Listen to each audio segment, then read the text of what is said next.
کسی بھی عمارت کو کھڑا کرنے کا مطلب ایک منطقی عمل ہوتا ہے نا؟ میرا مطلب ہے آپ سیدھا دیواریں تو نہیں چن سکتے، پہلے نقشہ بنتا ہے، پھر بنیاد ڈلتی ہے، ڈھانچہ کھڑا ہوتا ہے اور پھر کہیں جا کر پلستر ہوتا ہے۔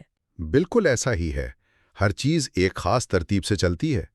تو میں یہی سوچ رہی تھی کہ کیا انسانی جسم کی اس اتنی پیچیدہ بائیولوجیکل تعمیر کا بھی کوئی ایسا ہی تسلسل والا بلو پرنٹ ہے؟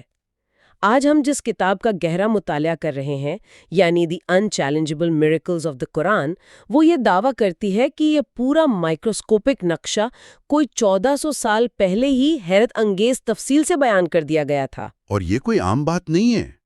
جب ہم ان قدیم تحریروں کو آج کی ماڈرن ایمبریولوجی یعنی جنین کی نشو و نما کے سائنسی حقائق کے ساتھ رکھ کر دیکھتے ہیں تو یہ محض کوئی فلسفہ نہیں لگتا، بلکہ باقاعدہ حیاتیاتی مراحل کی ایک بڑی واضح ترتیب نظر آتی ہے۔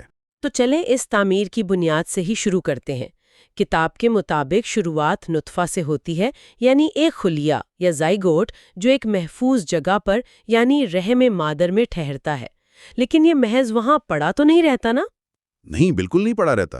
یہ تو اپنا کام فوراً شروع کر دیتا ہے۔ ہاں، جیسے زمین میں کوئی بیج بویا جائے اور وہ فوراً اپنی جڑیں نکال کر مٹی سے خوراک کھینچنا شروع کر دے۔ رحم کے اندر یہ اٹیچمنٹ اتنی تیزی سے کیسے اور کیوں ہو رہی ہوتی ہے؟ یہیں سے تو اصل بائیولوجیکل میکانزم شروع ہوتا ہے۔ یہ خلیہ رحم کی دیوار میں باقاعدہ سرنگ بنا کر جڑیں پکڑتا ہے تاکہ ماں کے خون سے آکسیجن اور نیوٹریشن لے سکے، اور اسی جڑیں پکڑنے کے عمل کو کتاب کا اگلا مرحلہ یعنی علقہ بڑی خوبصورتی سے واضح کرتا ہے۔ علقہ یعنی جس کا ایک مطلب جونک یا کوئی چپکنے والی چیز ہے؟ بالکل۔ اگر ہم 15ویں دن کے جنین کو دیکھیں نا تو وہ بالکل ماں کے خون پر پلنے والی ایک جونک کی طرح ہی برتاؤ کر رہا ہوتا ہے۔ اچھا رکیے، 15ویں دن مطلب اس وقت تو یہ محض خلیوں کا ایک گچھا ہوتا ہے نا؟ اس سے ایک مکمل انسان کا ڈھانچہ کیسے بننا شروع ہو جاتا ہے اتنی جلدی؟ تو ہوتا یہ ہے کہ اسی 15ویں دن جنین کے اندر ایک لکیر سی ابھرتی ہے جسے سائنس میں پرائمیٹو سٹریک کہتے ہیں۔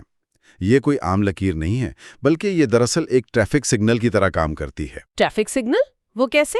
ہاں، مطلب یہاں سے خلیے تیزی سے تقسیم ہو کر جسم کی مختلف تہوں میں جانا شروع ہو جاتے ہیں۔ یہی خلیے بعد میں دل، دماغ اور باقی اعضاء بناتے ہیں۔ اور دلچسپ بات یہ ہے کہ یہ لکیر اپنا کام ختم کر کے ریڑھ کی ہڈی کے بالکل نچلے حصے یعنی ٹیل بون میں سمٹ جاتی ہے۔ گویا پوری عمارت کی بنیاد اسی ایک پوائنٹ سے اٹھتی ہے۔ واہ، یعنی بنیاد پڑ گئی اور خلیوں نے اپنی اپنی جگہ لے لی۔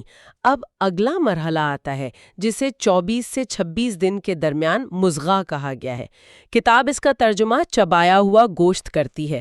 مجھے یہ اصطلاح تھوڑی عجیب لگی ہے۔ ہاں، سننے میں تو تھوڑی عجیب لگتی ہے۔ ایک بنتے ہوئے انسان کو بھلا چبائی ہوئی چوئنگم سے کیوں تشبیہ دی جا رہی ہے؟ بظاہر یہ واقعی عجیب لگتا ہے، لیکن اگر آپ الیکٹران مائکروسکوپ کے ذریعے اس مرحلے کو دیکھیں تو جنین کی پشت پر ٹشوز کے چھوٹے چھوٹے بلاکس بننا شروع ہو جاتے ہیں، جنہیں سائنس میں سومائٹس کہتے ہیں۔ اچھا، تو یہ سومائٹس کرتے کیا ہے؟ یہ وہ ٹشوز ہیں جنہوں نے آگے چل کر ریڑھ کی ہڈی اور پٹھے بنانے ہوتے ہیں۔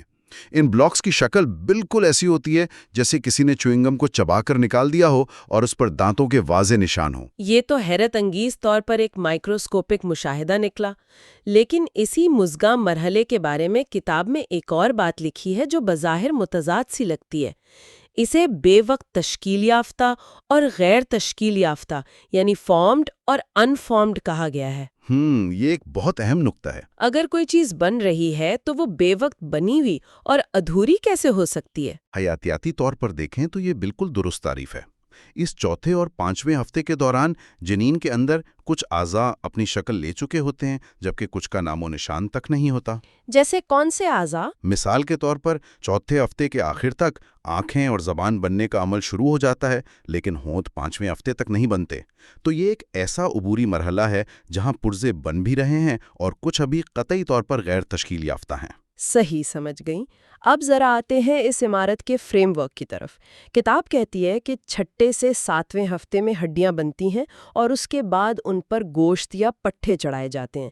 یہاں میں تھوڑا سا الجھ رہی ہوں۔ کس بات پر؟ کیا واقعی ہڈیاں پٹھوں سے پہلے بنتی ہیں؟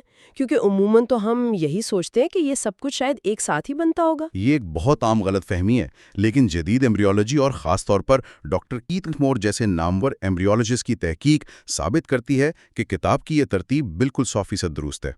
اچھا، تو پہلے ہڈیاں ہی بنتی ہیں؟ بالکل، چھٹے ہفتے میں کارٹلیج یعنی نرم ہڈیوں کا ایک ڈھانچہ بننا شروع ہوتا ہے۔ اس وقت پٹھے نہیں ہوتے۔ جب یہ ہڈیوں کا فریم ورک کھڑا ہو جاتا ہے تو 8ویں ہفتے میں اس کے گرد پٹھے بننا شروع ہوتے ہیں جو ان ہڈیوں کو لپیٹ لیتے ہیں۔ بالکل ویسے ہی جیسے دیواروں کا اینٹوں والا ڈھانچہ کھڑا کرنے کے بعد اس پر پلاسٹر کیا جاتا ہے تاکہ اسے مضبوطی ملے، اور ظاہر ہے جب پٹھے ہڈیوں سے جڑ جاتے ہیں تبھی تو حرکت ممکن ہوتی ہے نا؟ ہاں، اور اسی حرکت کے قابل ہونے کو کتاب ایک نئی تخلیق کا نام دیتی ہے، کیونکہ اب یہ محض خلیوں یا گوشت کا کوئی لوتھڑا نہیں رہا، بلکہ پٹھوں اور ہڈیوں کے ملاپ سے ایک باقاعدہ متحرک وجود بن چکا ہے۔ واقعی اگر ہم اس سارے بائیولوجیکل سفر کو دیکھیں تو یہ ثابت ہوتا ہے کہ 1400 سال پرانی تحریریں کس طرح پیچیدہ ترین جدید حیاتیاتی مراحل کی اتنی باریک بینی سے عکاسی کر سکتی ہیں۔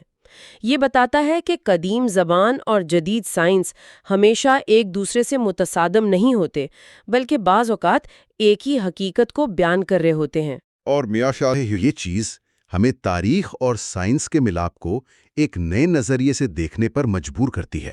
بالکل ایسا ہی ہے، اور اس سب نے مجھے ایک اور گہری سوچ میں ڈال دیا ہے۔ وہ کیا؟ مطلب اگر خوردبین کی ایجاد سے صدیوں پہلے چبائی ہوئی چونگم اور جونک جیسی اصطلاحات مائکروسکوپک سطح کے مراحل کو اتنی درستگی سے بیان کر سکتی ہیں، تو کیا معلوم تاریخ کی پرانی کتابوں میں موجود دیگر قدیم استعارے بھی دراصل ٹھوس سائنسی حقائق ہی ہوں جو محض ہماری جدید سمجھ اور ڈیکوڈنگ کے منتظر ہوں۔ یہ واقعی ایک سوچنے کی بات ہے۔ سچے علم کو لوگوں تک پہنچانے کے لیے ہمارا ساتھ دیں، ویڈیو کو زیادہ سے زیادہ شیئر کریں اور چینل کو سبسکرائب کریں۔